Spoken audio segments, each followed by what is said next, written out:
A big severe weather day today, Thursday, and even more severe weather further east on Friday. We're talking about the Northeast. We're going to talk about that today in the video. Let's look at our main threat areas right now. This would be on Thursday here from really roughly Detroit to about Chicago, with a very strong area, at least an enhanced area for thunderstorms here from central Illinois back in the northern parts of Missouri and southern parts of Iowa. That severe threat also extends further back to the west. Damaging winds would likely be the strongest influence as far as severe weather goes with a hashed area, and that means it's significant. It's a significant severe area from Chicago. It does include parts of northwest Illinois, at least the corner here, and this could expand into the afternoon. So again, this is the preliminary data here in the morning from the Storm Prediction Center, but really, again, right here, that would be the area that I would be most concerned with. And then back into parts of Kansas, some of these could get really strong heading into the afternoon. This is your hail outlook too. Some very large hail possible too as we head into the afternoon with a few tornadoes. So enough updraft, enough shear in the atmosphere. A lot of the wind shear that we're seeing is what we call speed shear. The higher up you go into the atmosphere, the stronger the storms, or the stronger the wind is. So with that higher wind aloft, they'll want to lean. The storms will want to lean anyway. So we could not only have some hail, but a little bit of rotation too, and that could lead to some tornadoes. The culprit will be this right here. Very easy to see, this strong jet streak that's moving through the northern plains toward the Great Lakes on the front right side of that, which would be right in these areas. That's where we're going to see the strongest thunderstorms, but we also have another culprit, and that is a front that's dropping to the south as we head into the afternoon. So the storms start to pick up really, I would say, toward the late afternoon, toward the early evening.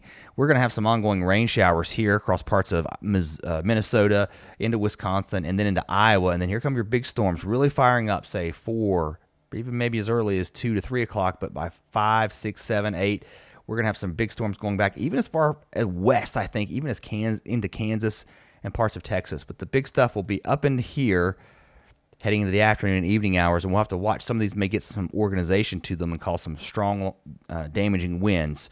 The good news is once we move past sunset, the tendency for these storms will be to weaken overnight tonight.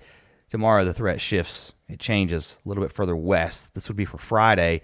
Now we're looking here across parts of Colorado, Nebraska, and Kansas. But look at the northeast from Maine all the way back to West Virginia with a higher risk area right here. From Pennsylvania, Maryland, northeast into parts of Connecticut, Massachusetts, even Vermont and New Hampshire could see some strong storms heading into tomorrow. Let's time some of this out here a little bit further to the east. There come the storms as we move into this afternoon, even into Michigan. We didn't talk much about this. You know, I think it's going to be a little too late for some severe weather really north of this, because the heating will really start to drive these storms heading into that 3, 4, 5 o'clock hour, and that's mostly going to be down here.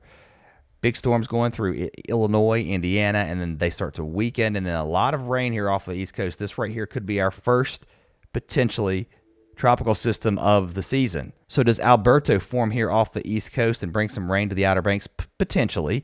And then as we head into Friday afternoon, this would be your strongest area of storm threat. We talked about that.